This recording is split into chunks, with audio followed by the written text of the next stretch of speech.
ಮರೆತು ಹೋದದ್ದು ಹೋಯಿತು, ನಡೆದು ಹೋದದ್ದು ನಡೆದು ಹೋಯಿತು. ಬಿಟ್ಟು ಹೋದವರು ಹೋದರು, ಮರೆತು ಹೋದವರು ಮರೆತರು.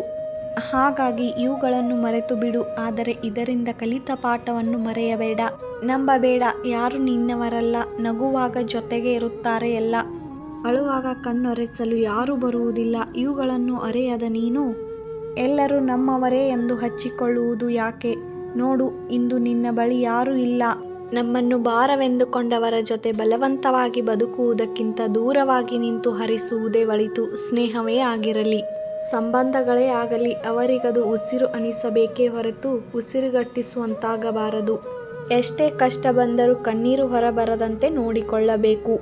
ಯಾಕೆಂದರೆ ನಮ್ಮ ಕಣ್ಣೀರು ನೋಡಿ ಸಮಾಧಾನ ಮಾಡುವವರಿಗಿಂತ ಅಪಹಾಸ್ಯ ಮಾಡುವವರೇ ಹೆಚ್ಚು. ನಮ್ಮ ಜನ ಹೇಗೆ ಗೊತ್ತಾ? ಸತ್ಯ ಹೇಳುವವರನ್ನು ನೋಡಿ ಅನುಮಾನ ಪಡುತ್ತಾರೆ, ಸುಳ್ಳು ಹೇಳುವವರ ಮೇಲೆ ನಂಬಿಕೆ ಇಡುತ್ತಾರೆ, ನಿಜವಾದ ಪ್ರೀತಿ ತೋರಿಸುವವರನ್ನು ದೂರ ಇಡುತ್ತಾರೆ. ಒಳಗೊಂದು ಹೊರಗೊಂದು ತೋರುವ ಜನರನ್ನು ಹತ್ತಿರ ಇಟ್ಕೋತಾರೆ. ಆದರೆ ನೀನು ನಂಬಿಕೆಯನ್ನು ಮೋಸ ಮಾಡಲು ಉಪಯೋಗಿಸಬೇಡ. ಪ್ರೀತಿಯನ್ನು ಸಮಯ ಕಳೆಯಲೆಂದು ಬಳಸಿಕೊಳ್ಳಬೇಡ.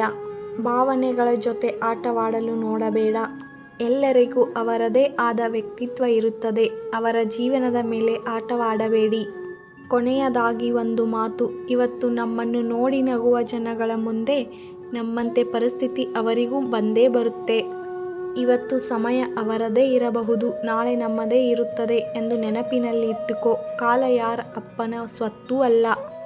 ಈ ವಿಡಿಯೋ ಏನಾದರೂ ನಿಮಗೆ ಇಷ್ಟವಾಗಿದ್ದರೆ ಲೈಕ್ ಮಾಡಿ, ಕಮೆಂಟ್ ಮಾಡಿ, ಹಾಗೆ ಫ್ಯಾಮಿಲಿ ಫ್ರೆಂಡ್ಸು ಶೇರ್ ಮಾಡಿ. ಇನ್ನೂ ನನ್ನ ಚಾನಲ್ಗೆ ಸಬ್ಸ್ಕ್ರೈಬ್ ಆಗಿಲ್ಲ ಅಂದರೆ ದಯವಿಟ್ಟು ಹೋಗಿ ಸಬ್ಸ್ಕ್ರೈಬ್ ಆಗಿ, ಪಕ್ಕದಲ್ಲಿರುವ ಬೆಲ್ ಬಟನ್ ಪ್ರೆಸ್ ಮಾಡಿ. ನಾನು ಹಾಕ್ತಾ ಇರೋಂಥ ವಿಡಿಯೋ ನೋಟಿಫಿಕೇಷನ್ ನಿಮಗೂ ಬರುತ್ತದೆ.